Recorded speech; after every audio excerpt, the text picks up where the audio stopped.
Hello everyone, welcome to Ultimate Diecast. My name's Tyrone and this is part 4 of the Ultimate Car Collection by Del Prado in 143.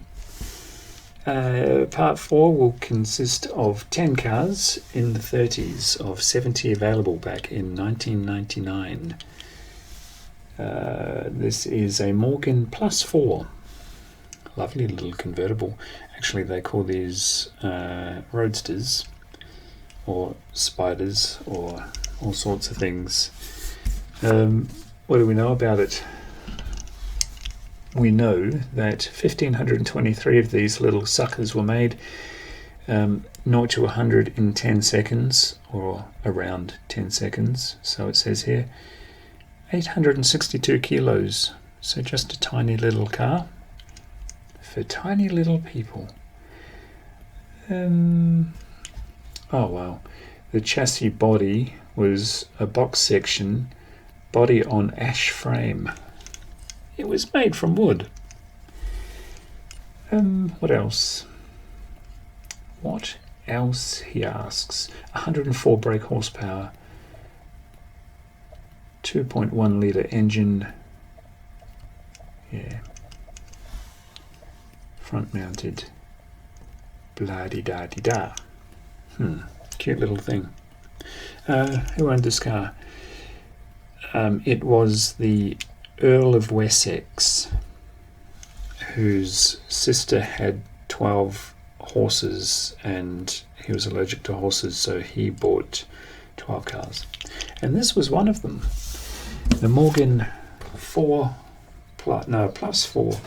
Oh, some reading glasses. Oh, wow. Number 32 is, I already know who bought this car, as it squeaks across our table. Total production not known, 0 to, did I tell you what it was at least? It's the Opel Calibra. Maybe you already knew, maybe you didn't. But I'm telling you now, it's the Opel Calibra. Funky little car.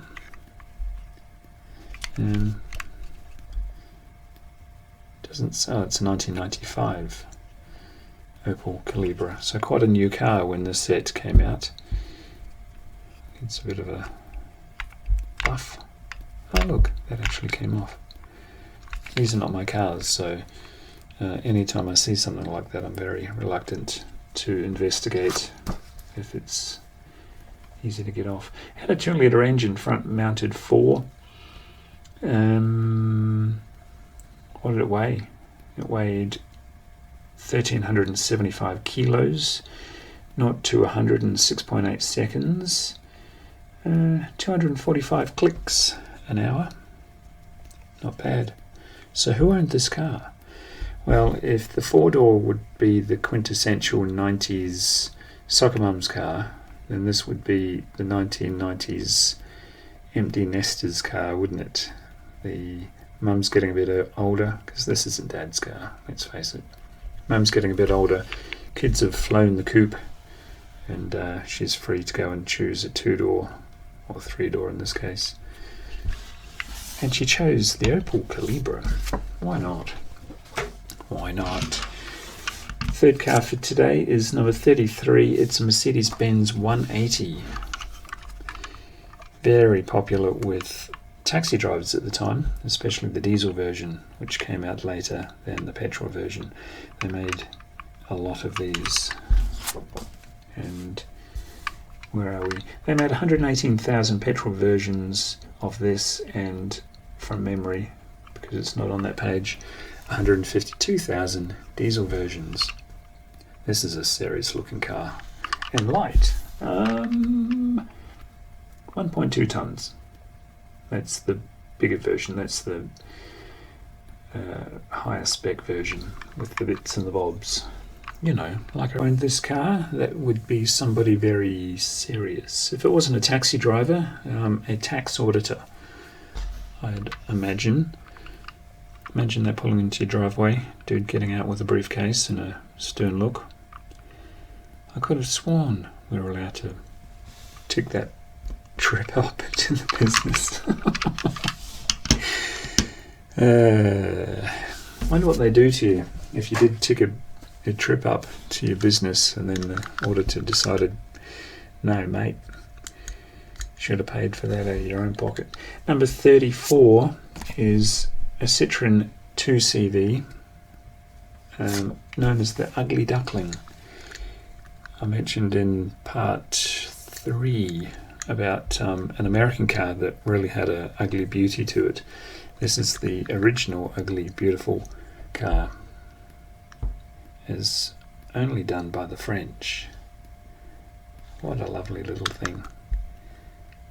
And I've just thought of who would own it as we zip to the back page of our little pamphlet supplied to us by Del Prado, to learn that many of these were made.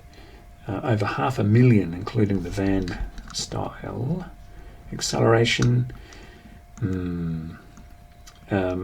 up to 100 k's an hour in over 30 seconds. Don't be late, will ya? Top speed was between 65 k's an hour and 115 k's an hour, depending if you were sitting in it, and the unladen weight was anything between 400 and 560 kilos, depending on whether you were sitting in it. Yeah, only a little fellow, wasn't it? They made these starting out in 1948. And who owned it? A picnic lover. Because every time you see this on TV or in a movie, somebody inevitably brings out the wicker basket with the checked towel in it, or picnic rug, whatever.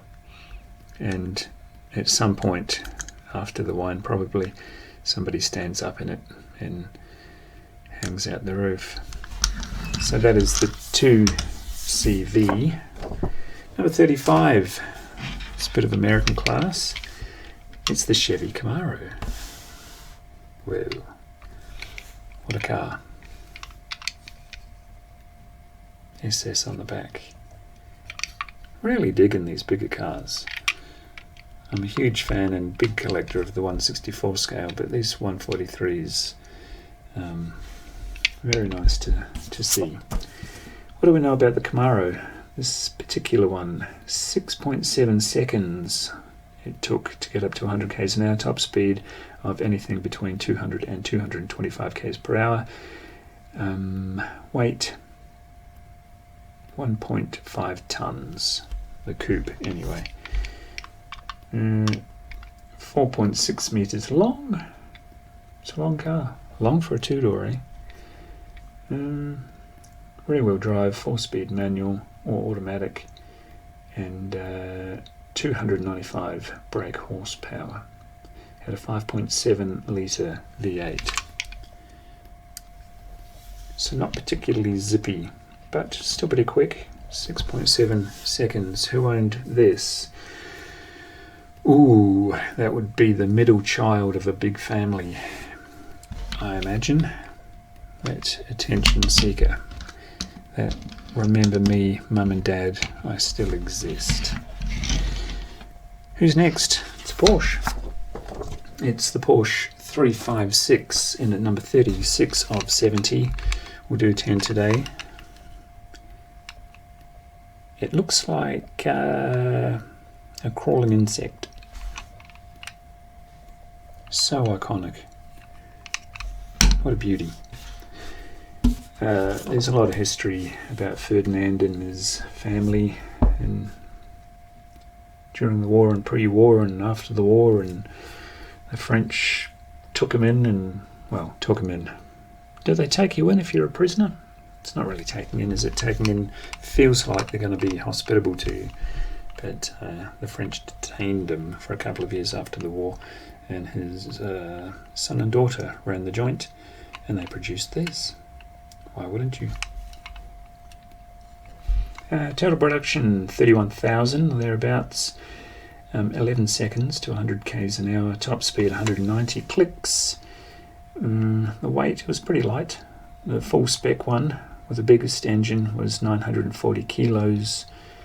Came in a hardtopper roadster, a cabriolet and a coupe. Maximum power 90 brake horsepower. Lovely, lovely. Oh, who owned it? Oh, that would only be a motoring enthusiast. A rich one. Ford Capri is 37. So familiar. Growing up in New Zealand, these things were everywhere. Not very reliable, but everywhere. What a cool car. I'll tell you about it. Wow. 1.9 million of them were made. 1.9 million. That's why they were everywhere. Top speed 138 k's an hour, or 215 if you had the bigger engine. Bigger engine was a 3 litre V6. The smallest one was a 1.3 litre 4. 61 horsepower for the little one and 160 for the big one. 4 or 5 speed manual or automatic. Yep. Very familiar. Who owned this car? A mechanic. A tinkerer. Most weekends under the bonnet to keep it alive, to keep it on the road. But what a charmer. What a charmer. Number 38. And third to last one today is the Citroen 11 CV. I'm not sure if it's 11 or 11. Probably 11. We'll go for 11. You never know, do you? Total production, more than 750,000. That's including all of the models, though. The weight was just over a tonne. So fairly light. It's a big car. It's a beauty.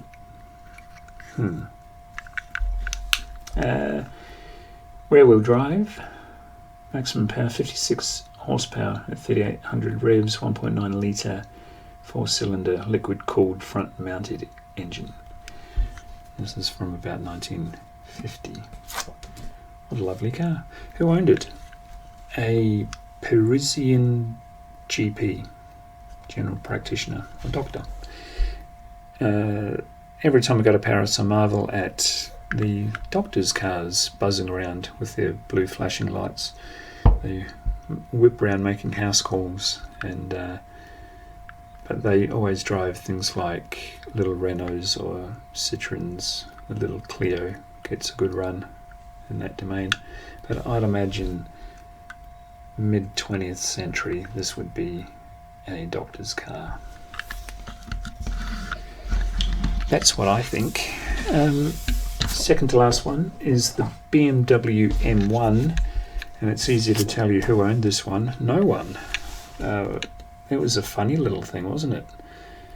Very capable, very expensive. But BMW were a bit cagey about it, and it cost them, I think. It was a pace car, it was a safety car, it was an experimental car. You could do it all, except sell. But what do we know? 430 were made in the end.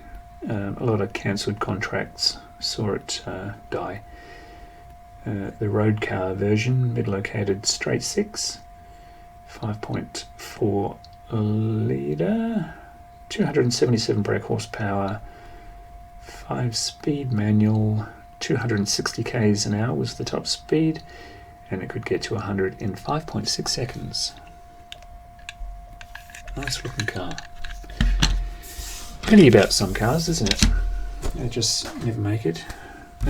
This one wasn't one of those, though. The Lamborghini Diablo. Who owned this? I'll think about it. Total production not known. 4.1 seconds. That would have been fast for the era. Now 4.1, I mean, who can't do that? 326 kilometers per hour. Its top speed. 5-speed manual, rear-wheel drive. Aren't most Lambos all-wheel drive now? I might be wrong. I might be right. It had a 5.7 litre V12, 492 brake horsepower at 7,000 revs. Imagine the sound of it at 7,000 revs. Whoa.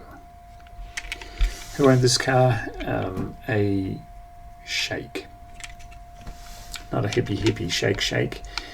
it would have been a Middle Eastern oil baron's son.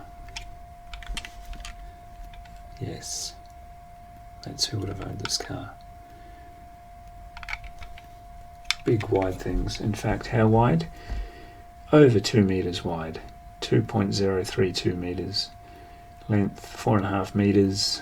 Whoa. Crazy. Be nice to drive one of those.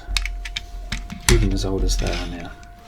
So there you have it, folks. Hope you enjoyed this fourth part, I should say, of the Ultimate Car Collection from Del Prado in 1/43 scale. Join me next time for the inevitable Part 5. See you then. Bye.